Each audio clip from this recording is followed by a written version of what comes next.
Jadi kalau ditanya mana ayatnya yang mengatakan Yesus pernah minta disembah, Yesus pernah menyatakan dia adalah Tuhan, ini adalah ayatnya. Yesus mengkonfirmasi bahwa dia adalah Tuhan, dan Yesus mengkonfirmasi bahwa dia layak untuk disembah. Bukan minta-minta disembah. Kalau masih ada yang minta-minta disembah, itu bukan Tuhan.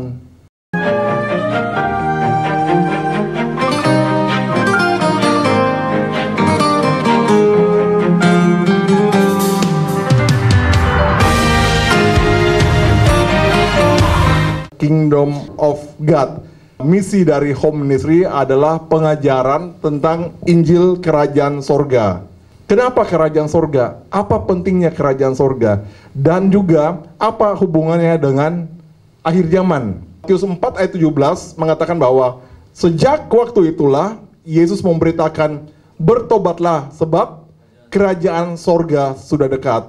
Kemudian di Matius 9 ayat 35 mengatakan, demikianlah Yesus berkeliling ke semua kota dan desa. Ia mengajar dalam rumah-rumah ibadat dan memberitakan Injil Kerajaan Sorga serta melenyapkan segala penyakit dan kelemahan. Dan inilah Injil yang disampaikan oleh Tuhan Yesus. Karena Tuhan Yesus ketika datang mengatakan bahwa bertobatlah sebab Kerajaan Sorga sudah dekat. Artinya Tuhan Yesus mau menyampaikan bahwa Kerajaan Sorga itu sudah mau datang. Tapi dari sini juga kita bisa lihat beberapa hal. Kalau Tuhan Yesus mengatakan Kerajaan Sorga sudah dekat, berarti Kerajaan Sorga belum datang. Benar? Kok begitu? Loh, bukankah seluruh alam semesta ini ada di bawah kuasanya Tuhan? Betul kan? Pertanyaannya begitu. Kenapa ketika Tuhan Yesus datang ke dunia, dibilang bahwa Kerajaan Sorga sudah dekat? Sudah dekat berarti belum nyampe. Tapi dari situ kita bisa mengambil kesimpulan bahwa Yesus Kristus tidak datang ke dunia untuk mendirikan agama Kristen, tapi untuk membawa dan mendirikan Kerajaan Sorga. Nanti kita lihat lebih dalam lagi.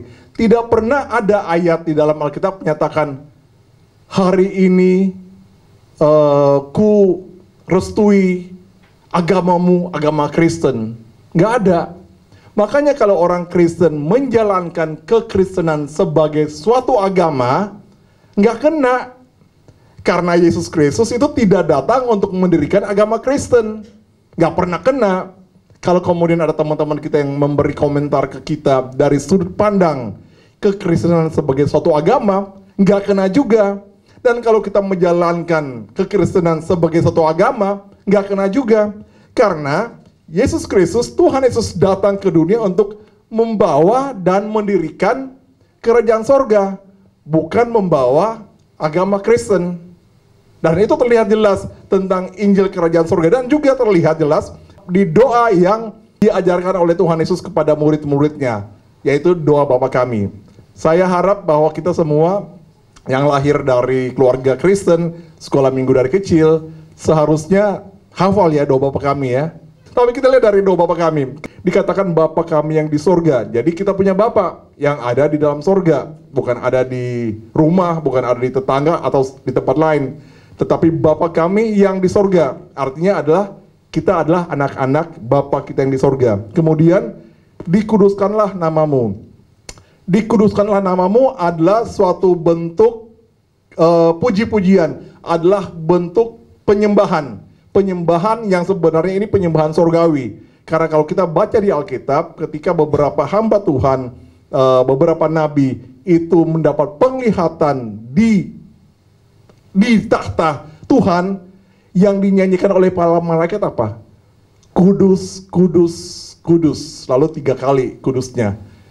Itu karena memang itu adalah penyembahan yang sifatnya sorgawi. Dengan mengatakan dikuduskanlah namamu, itu adalah penyembahan dari kita kepada Bapa di sorga. Dikuduskan artinya dipisahkan, bahwa dia adalah Tuhan yang maha sempurna, dia adalah Tuhan yang maha segalanya. Itu ada dalam konteks dikuduskan namamu.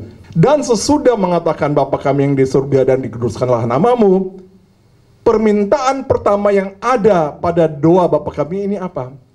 Datanglah kerajaanmu. Artinya Tuhan Yesus mau supaya setiap kita mempunyai pengharapan supaya kerajaan sorga itu datang kemana? Di bumi. Karena berikutnya dikatakan, jadilah kehendakmu di bumi. Artinya, seperti yang tadi kita sampaikan, kerajaan sorga itu belum ada di bumi, tetapi akan datang ke bumi. Makanya kita diajarkan doa untuk datanglah kerajaanmu dan jadilah kehendakmu di bumi seperti di sorga. Amin. Dari sini kita bisa belajar bahwa kadang-kadang orang Kristen itu menyikapi surga salah. Masih tercampur dengan pengajaran dari agama lain. Kita sering, ya nanti kita mati masuk surga. Loh, kalau kita bilang mati masuk surga, di ayat ini dikatakan bahwa justru kita mengharapkan kerajaan surga datang ke bumi. Jadi sebenarnya bagaimana? Kita mati masuk surga atau bagaimana? Tapi makanya kita mesti mengerti. Karena kalau kita lihat dari doa ini, yang terjadi nanti adalah kerajaan surga itu hadir di bumi. Dan semua orang yang percaya, yang beriman, mengimani Yesus adalah Tuhan dan Juru Selamat, itu akan hadir di bumi dalam kerajaan sorga yang akan didirikan di bumi. Terus sekarang ngapain dong pastor? Sekarang itu tempat penantian sementara, karena saat ini masih dalam roh. Nanti kapan? Pada waktu sangkakala berbunyi, pada waktu kita mendapatkan tubuh kemuliaan, yang terjadi juga ada kebangkitan, Tuhan Yesus nanti turun ke bumi. Jadi sorga itu di mana? Sorga itu di bumi. Jadi kitanya di mana? Nanti kita di bumi juga. Tapi bumi yang sudah dikuduskan sehingga bumi menjadi bumi yang sorgawi. Dari situ kita bisa lihat. Karena itu kita diajarkan untuk meminta supaya kerajaan sorga itu terwujud ke bumi. Mungkin sementara Bapak Ibu yang di sini maupun di rumah, loh selama ini kok beda ya? Ya memang karena kerajaan sorga itu adanya di bumi. Kita bukan melayang-melayang di sana, bukan. Kita akan hadir kembali di bumi, tapi bumi yang sudah dikuduskan menjadi bumi yang sorgawi. Dan itulah yang akan kita belajar saat ini. Bagaimana prosesnya. Makanya kita balik lagi. Yesus Kristus datang itu bukan untuk mendirikan agama Kristen, tetapi untuk membawa kerajaan sorga dan mendirikan kerajaan sorga di atas muka bumi ini. Dua hal penting yang disampaikan oleh Yesus Kristus sebelum kenaikannya ke sorga. Dan kita lihat bahwa pesan yang disampaikan oleh Tuhan Yesus sebelum beliau naik ke sorga, kira-kira 2000 tahun yang lalu lebih, dikatakan apa? Ayatnya kita baca di Kisah 1 ayat 3. Sebab selama 40 hari, ia berulang-ulang menampakkan diri dan berbicara kepada mereka tentang kerajaan sorga. Balik lagi, jadi inti dari pengajaran Tuhan Yesus atau inti dari kekristenan sebenarnya adalah kerajaan sorga. Jangan salah, bukan agama Kristen, tetapi kerajaan sorga.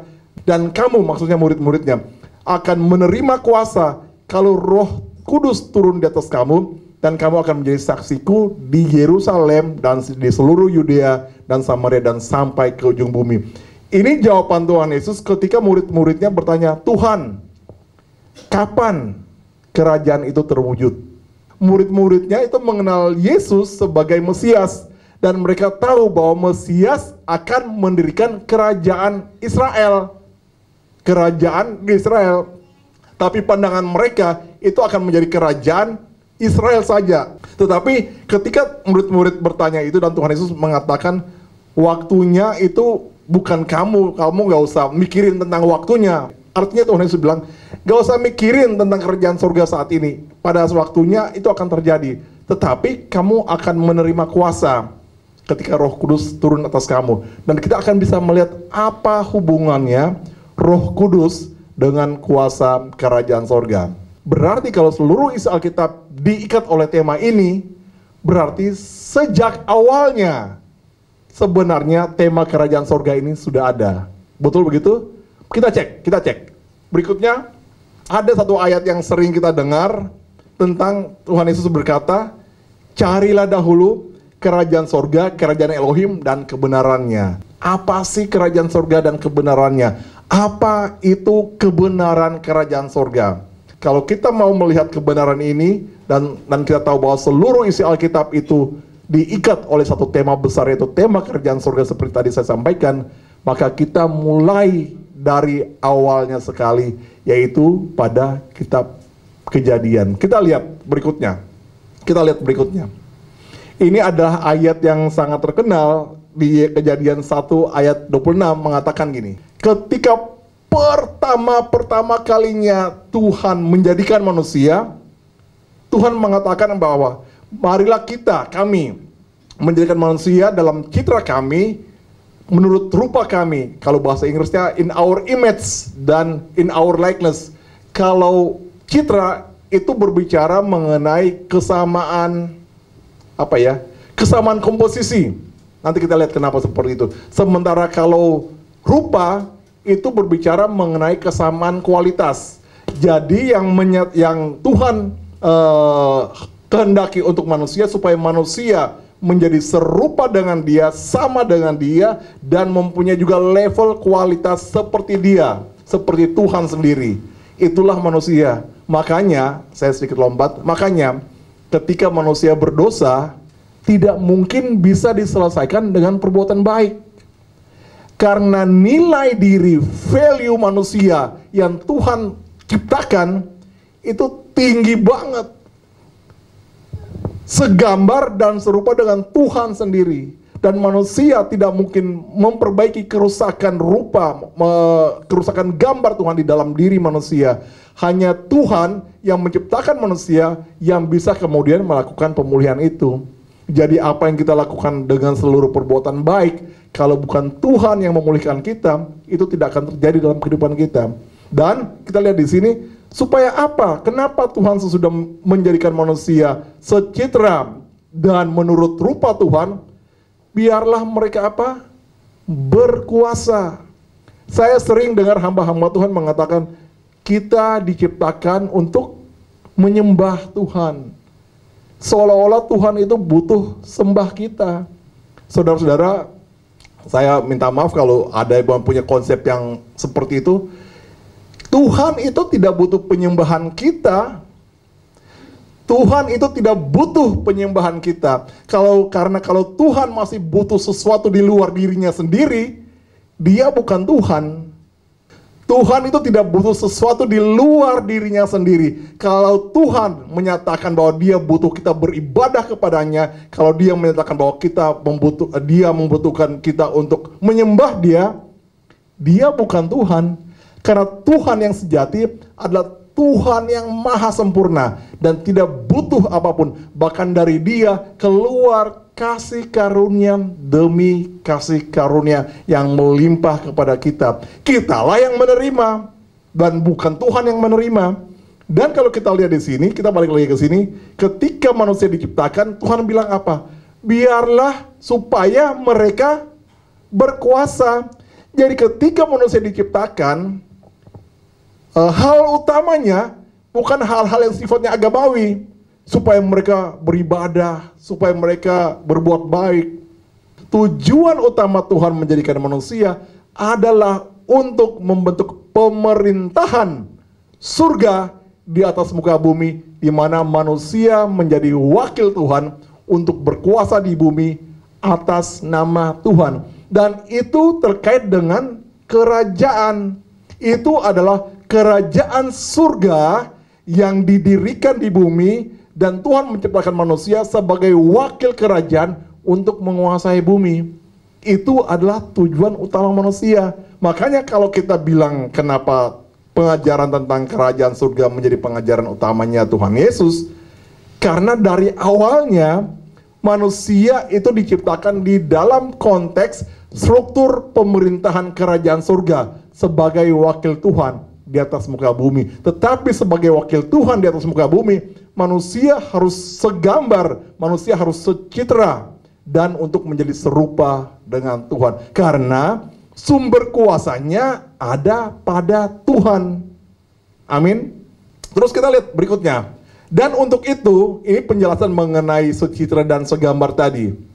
Dan untuk itu, supaya kemudian manusia bisa secitra dan serupa dengan Tuhan, segambar dan serupa dengan Tuhan, Tuhan membentuk manusia dari debu tanah dan menghembuskan napas kehidupan ke dalam lubang hidungnya, dan manusia menjadi jiwa yang hidup. Itu dari Kejadian 2 ayat 7 dari versi ILT. Kalau Ayub 33 ayat 4 mengatakan bahwa Roh Elohim telah membentuk aku, dan napas yang maha kuasa senantiasa memelihara aku. Dari sini kita lihat, kita itu diciptakan untuk memerintah. Amin. Karena kita diciptakan dengan kuasa. Dan kuasa itu datang karena kita diciptakan segambar dan serupa, atau kita diciptakan menurut citra dan rupa Tuhan. Amin. Dan supaya kita itu serupa, kita itu citra dengan Tuhan, Tuhan itu menaruh atau meniupkan rohnya sendiri di dalam diri kita. Sehingga yang sebenarnya awal penciptaan itu, di dalam diri manusia ada roh Tuhan. Dan roh Tuhan itu yang membuat manusia hidup. Dan hanya karena roh Tuhan itulah manusia bisa hidup. Sehingga nantinya begitu roh Tuhan itu tidak ada pada diri manusia, otomatis manusia terputus dari sumber kehidupannya dan manusia mati. Dan itulah sayang seribu sayang, sayang sejuta sayang. Itulah yang terjadi ketika manusia berdosa. Dan kita coba lihat, kita note bahwa kelak nanti ada pemulihan juga. Kenapa Tuhan Yesus melakukan pemulihan, dan itu semua terkait dengan apa yang kita baca di kitab Kejadian ini. Elohim memberkati mereka, dan Elohim berfirman kepada mereka, beranak cuculah dan berlipat gandalah dan penuhi bumi dan taklukkan itu. Artinya anak cucu Adam itu kemudian diminta untuk meluaskan wilayah Eden sehingga penuh di bumi, dan semuanya kemudian menguasai bumi, menjadi pemerintah di bumi atas nama Tuhan. Dan untuk itu Tuhan memberkati mereka. Saya saat ini tidak mau mengajarkan hukum, menyampaikan tentang hukum mengenai berkat, tapi satu hal yang saya mau sampaikan adalah pada awalnya ketika Tuhan menciptakan manusia, sebelum manusia ngapa-ngapain, Tuhan sudah memberkati manusia. Dan dengan berkat itu, manusia kemudian mempunyai kemampuan untuk berkembang biak, melipat gandakan seluruh potensi yang Tuhan sudah berikan, dan itu semuanya untuk pembangunan kerajaan surga. Itu ada topik yang berbeda lagi. Tapi sayang seribu sayang, di Kejadian 3 menyatakan manusia tidak taat dan manusia jatuh dalam dosa. Sebenarnya walaupun kita maksudnya ini bukan tema untuk kita berbicara mengenai dosa itu apa dan sebagainya. Inti dosa manusia saat itu adalah pemberontakan terhadap kuasa Tuhan. Iblis itu sengaja menghembuskan ide sesat kepada manusia bahwa manusia itu bisa hidup tanpa Tuhan. Makanya iblis bilang, jangan percaya. Iya kan, intinya gitu. Iblis menyatakan manusia jangan percaya pada firman Tuhan. Seperti itu. Padahal, tadi kita sudah baca, manusia itu hanya bisa hidup karena roh Tuhan. Mengerti ya? Dan ketika manusia berbuat dosa, roh Tuhan itu tidak mungkin tinggal lagi dalam manusia, dan manusia putus dari Tuhan, manusia terusir dari Taman Eden. Otomatis manusia menjadi makhluk yang mati karena manusia sudah berbuat dosa dan kehilangan kemuliaan Tuhan. Arti kehilangan kemuliaan Tuhan itu adanya semua hak, semua privilege yang Tuhan berikan ketika Tuhan menciptakan manusia, yaitu kuasa pada manusia itu hilang. Karena manusia tidak lagi segambar dan serupa dengan Tuhan. Karena manusia tidak lagi secitra dengan Tuhan. Sampai di sini kita bisa mengerti apa hubungannya tentang dosa, apa hubungannya tentang roh Tuhan, dan kenapa kemudian akhirnya yang kita alami sekarang keadaan seperti ini yang kita lihat di dunia ini. Ada perang, ada kelaparan, ada gempa, ada penyakit, meninggal. Kenapa? Dari awal Tuhan tidak pernah menciptakan manusia untuk meninggal. Mati itu bukan mati itu bukan kehendak Tuhan buat manusia, tetapi manusia mati karena sudah tidak ada lagi roh Tuhan yang kekal di dalam diri manusia. Manusia sudah kehilangan kemuliaan Tuhan, dan otomatis manusia juga kehilangan hak tentang kerajaan sorga di dalam diri dia. Itu yang terjadi ketika manusia berdosa. Yang terjadi bukan saja manusia kemudian masuk neraka misalnya, seperti ajaran-ajaran yang lain. Dan dosa itu bukan hanya cuma bicara, oh ya salah. Bukan. Dosa itu dalam bahasa aslinya itu miss the target. Misalnya sasarannya di sini nih. Manusia cuma di sini. Makanya dibilang manusia kehilangan kemuliaan Tuhan. Tuhan maunya manusia di level ini. Tetapi dosa menyebabkan manusia cuma merayap aja di lantai. Kita tuh kehilangan semua yang sudah Tuhan berikan di dalam kita. Karena dosa. Karena tidak ada lagi roh Tuhan di dalam kita. Dan kita juga kehilangan kuasa. Dan nanti kita lihat kuasa itu diambil oleh siapa. Tetapi ini di 1 Korintus 15 ayat 50 mengatakan, mengkonfirmasi bahwa kita bukan lagi manusia yang punya roh, tetapi kita menjadi manusia yang hanya, istilah Alkitab adalah daging dan darah. Dan sayangnya, kita lihat lagi, daging dan darah tidak berkuasa untuk mewarisi kerajaan Elohim. Begitu pula kefanaan tidak mewarisi kebaikan. Begitu kita mati, artinya begitu kita kehilangan sumber kehidupan kita, kita sudah kehilangan bukan saja kehidupan kekal, tapi kita juga kehilangan kerajaan yang sudah Tuhan tadi taruh di dalam diri kita sebagai hak kita yang Tuhan memberikan pada kita. Kita menjadi makhluk fana. Tapi, nah ini ada tapinya nih. Manusia diciptakan untuk apa? Berkuasa. Sehingga walaupun dalam keadaan dosa, manusia selalu mencari kekuasaan. Amin. Nah, saya bilang amin, ya itu kenyataannya. Kita lihat yang terjadi hiruk pikuk yang sudah terjadi pada saat-saat ini di Indonesia, itu apa? Terkait dengan kekuasaan. Jadi walaupun manusia sudah kehilangan kekuasaan, manusia justru selalu mencari kekuasaan. Itu sudah nature-nya manusia, karena memang seperti itulah kita diciptakan. Berikutnya, apakah kemudian Tuhan itu selesai? Apakah kehendak Tuhan gagal karena manusia? Balik lagi ke pasal 1. Kalau gagal, berarti bukan Tuhan. Sehingga kita bisa mengambil kesimpulan bahwa apa yang sudah Tuhan tetapkan kepada manusia supaya manusia menjadi pewaris kerajaan surga sebagai makhluk yang memerintah bumi atas nama Tuhan, rencana itu tidak pernah gagal dan tidak mungkin gagal. Dan kalau gagal berarti itu bukan Tuhan. Dan kita bersyukur Tuhan kita adalah Tuhan yang sejati. Dan Tuhan mulai memanggil satu orang untuk mewujudkan rencananya, yaitu bernama Abraham.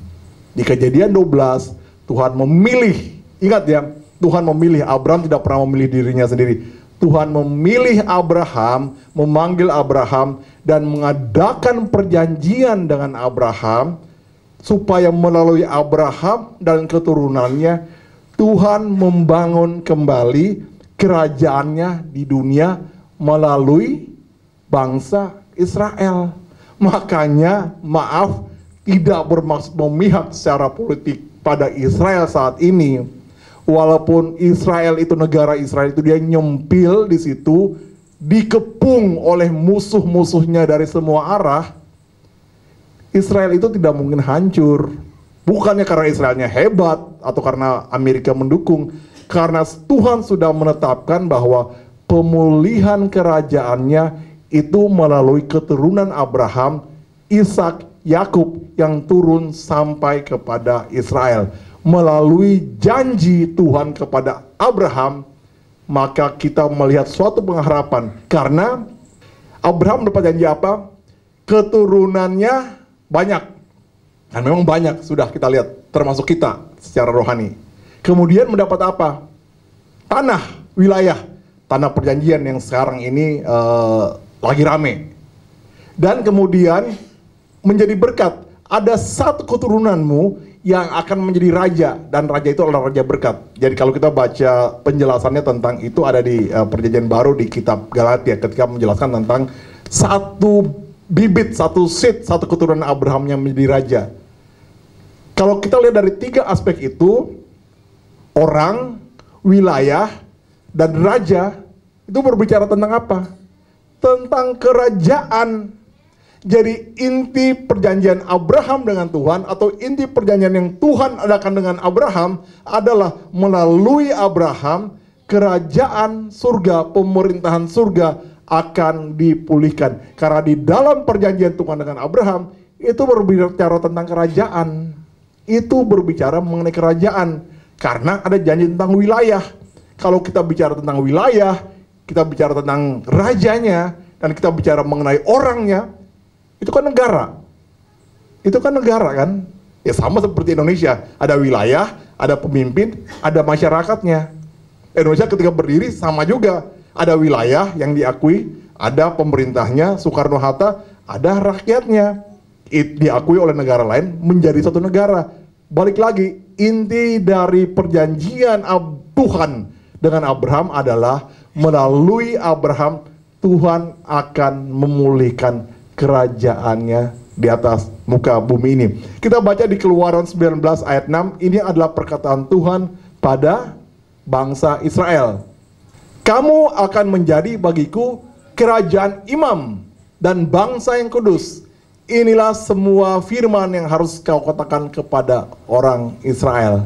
Jadi, apakah rencana Tuhan untuk mendirikan kerajaan surga di muka bumi ini melalui manusia gagal? Tidak.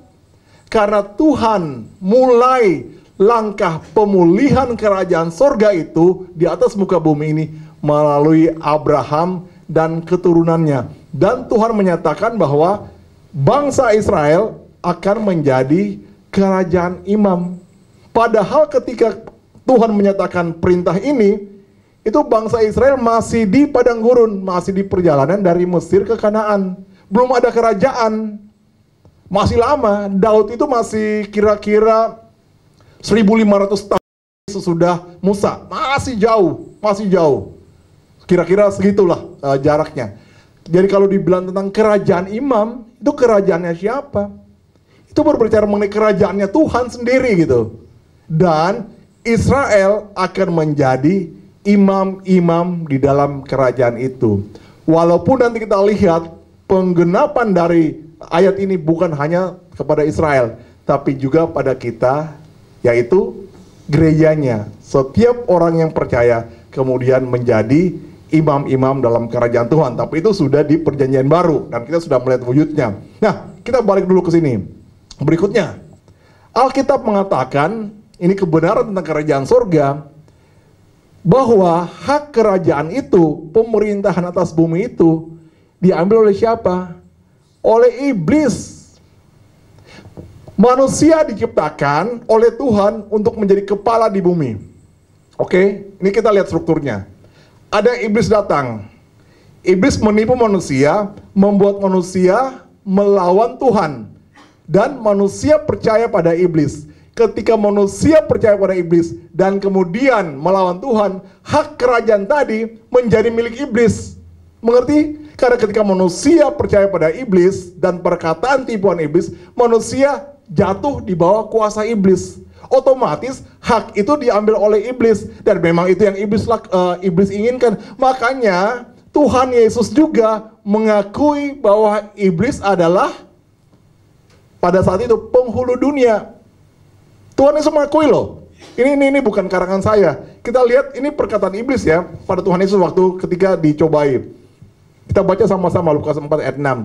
Kata iblis kepadanya, segala kuasa itu serta kemuliaannya akan kuberikan kepadamu, sebab semuanya itu telah diserahkan kepadaku, dan aku memberikannya kepada siapa saja yang ku kehendaki. Iblis bilang, Kuasa yang dulu engkau kasih pada manusia itu sekarang jadi punyaku. Iblis yang ngomong loh ini.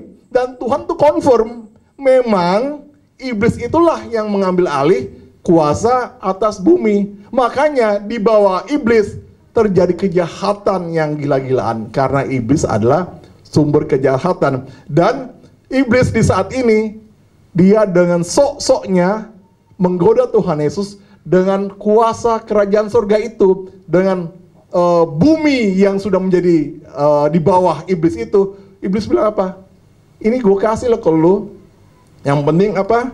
Menyembah. Ingat kan ya? Ada tentang kisah tentang penyembah iblis di Tuhan Yesus dicobai di padang gurun. Dan ini real gitu. Pada saat manusia sudah jatuh dalam dosa, maka kuasa pemerintahan yang Tuhan kasih pada manusia dirampas oleh iblis. Jadi kita baca kesimpulannya di bawah, iblis merampas, mencuri hak kerajaan yang Tuhan berikan kepada manusia, sehingga dunia dan manusia takluk di bawah kuasa iblis. Ini kebenaran yang pahit, tapi inilah kebenarannya. Itulah sebabnya ketika Tuhan dengan kasih-Nya mau menyelamatkan manusia, menjadikan manusia kembali pada haknya lagi sebagai anak-anak kerajaan, perbuatan baik itu tidak cukup.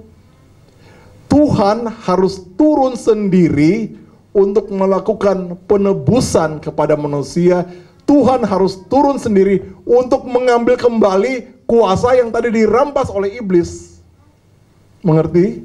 Kenapa kita kemudian sering sekali banyak orang dari luar yang tidak percaya, kok Tuhan disalib? Sering kan dengar omongan itu kan?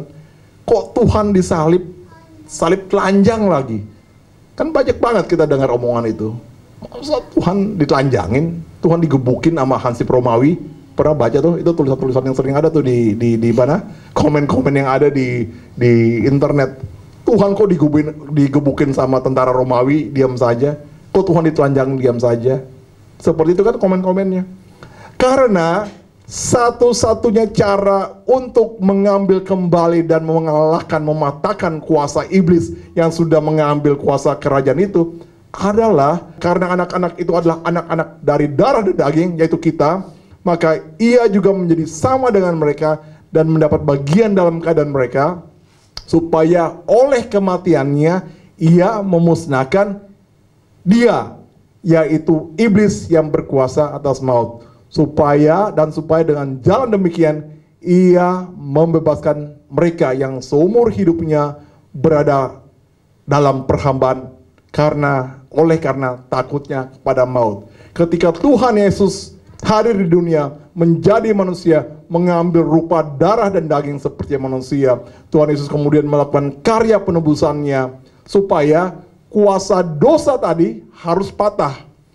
Ketika Tuhan Yesus mengambil alih hukuman manusia di dalam dirinya, iblis kehilangan kuasanya. Karena kuasa iblis bisa terjadi karena dosa manusia. Ketika dosa itu dibayar oleh penebusan Tuhan Yesus, kuasa iblis menjadi tidak lagi berarti. Mengerti? Dan dengan hal yang sama oleh kebangkitannya, bukan hanya iblis, tapi juga kemudian maut juga dikalahkan oleh kebangkitan Tuhan Yesus. Jadi di salib itu terjadi ada 3 musuh kita. Pertama iblis, kemudian kuasa maut 3, dan kemudian juga kuasa kedagingan kita.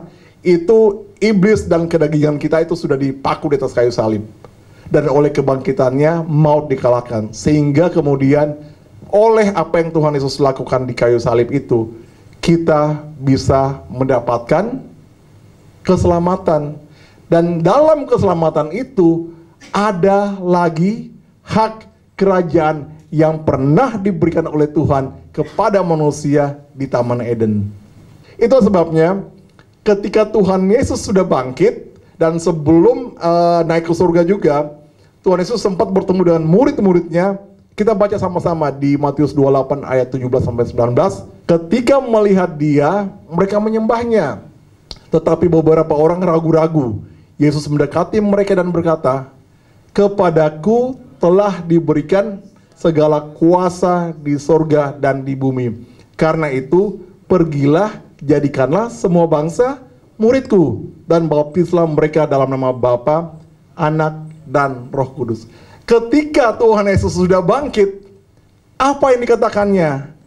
Ini adalah proklamasi bahwa kuasa yang tadinya sudah dirampas oleh iblis sudah diambil kembali oleh Tuhan Yesus, sehingga dia mendapatkan hak dan dia mendapatkan segala kuasa di sorga dan di bumi. Jadi kalau ditanya mana ayatnya yang mengatakan Yesus pernah minta disembah, Yesus pernah menyatakan dia adalah Tuhan, ini adalah ayatnya. Yesus mengkonfirmasi bahwa dia adalah Tuhan, dan Yesus mengkonfirmasi bahwa dia layak untuk disembah. Bukan minta-minta disembah. Kalau masih ada yang minta-minta disembah, itu bukan Tuhan. Tadi kita sudah dengar, kalau ada pribadi yang bilang, kalau ada Tuhan yang mengatakan, kamu harus beribadah kepadaku, itu bukan Tuhan. Kamu harus menyembahku, itu bukan Tuhan. Tuhan itu tidak butuh disembah. Tuhan itu tidak butuh diibadahkan, gak perlu. Tuhan itu layak untuk disembah.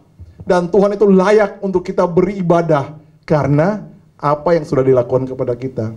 Jadi karya keselamatan yang telah dilakukan oleh Tuhan Yesus Kristus adalah untuk memulihkan kembali pemerintahan kerajaan sorga di bumi, di mana Yesus Kristus adalah Tuhan dan Raja, dan kita adalah warga kerajaannya. Dan di ayat ini juga kalau kita ingat di Kejadian 1 ayat 28 mengatakan apa? Beranak cucu, bertambah banyak, penuhi bumi, taklukkan itu. Di sini ayat atau firman yang sama disampaikan. Karena itu, pergilah, jadikan semua bangsa muridku. Sama yang Tuhan Yesus katakan adalah, kamu bermultiplikasi, kamu para murid, tolong bikin murid-muridnya lagi, tolong bikin murid lagi, murid-murid lagi, tolong bikin murid lagi. Terjadi pelipat gandaan, dan jadikan semua bangsa muridku.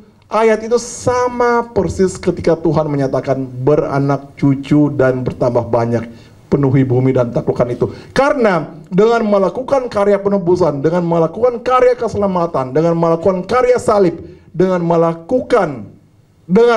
bangkit dari antara orang mati, Tuhan Yesus kembali memulihkan apa yang tadi hilang di Kejadian 3 itu, apa yang tadi hilang di Taman Eden ketika dosa masuk ke dalam hidup manusia melalui tipuan iblis.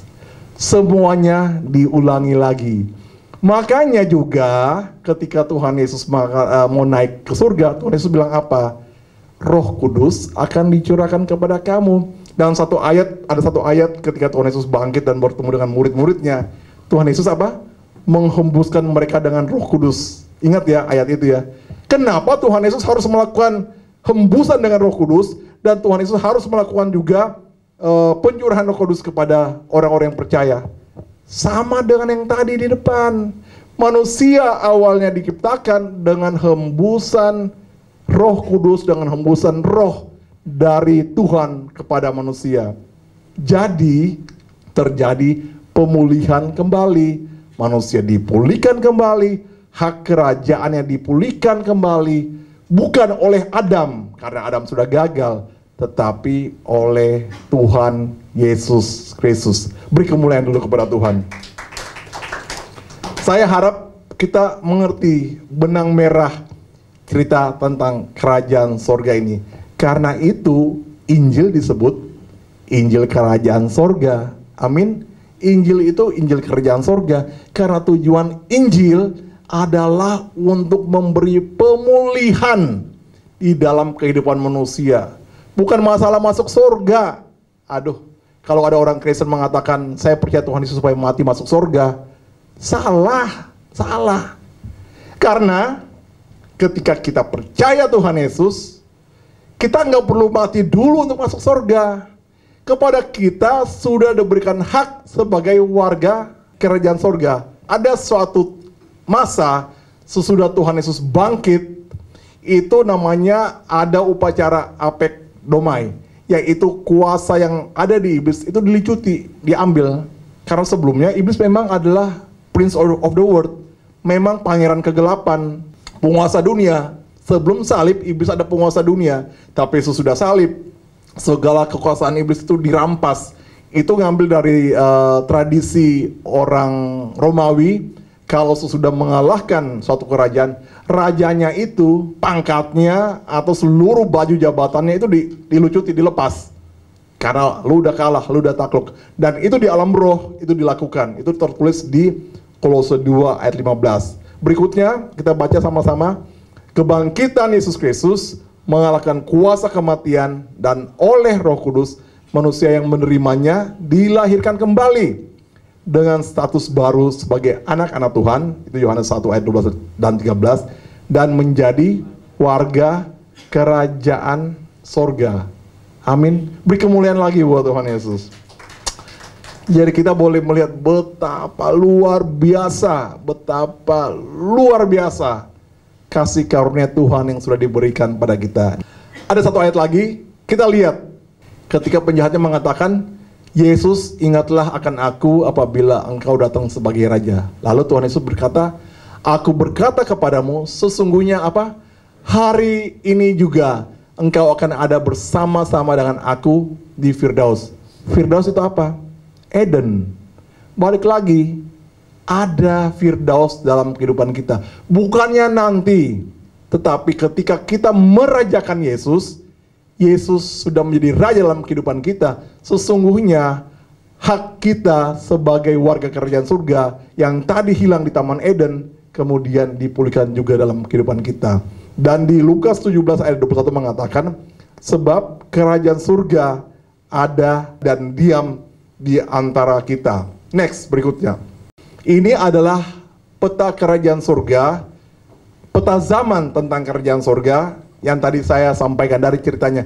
Awalnya itu Tuhan menciptakan manusia di Taman Eden, ada kerajaan surga di bumi, ada pemerintahan surga di bumi di Taman Eden, di mana yang menjadi raja adalah Adam sebagai manusia yang diciptakan pertama.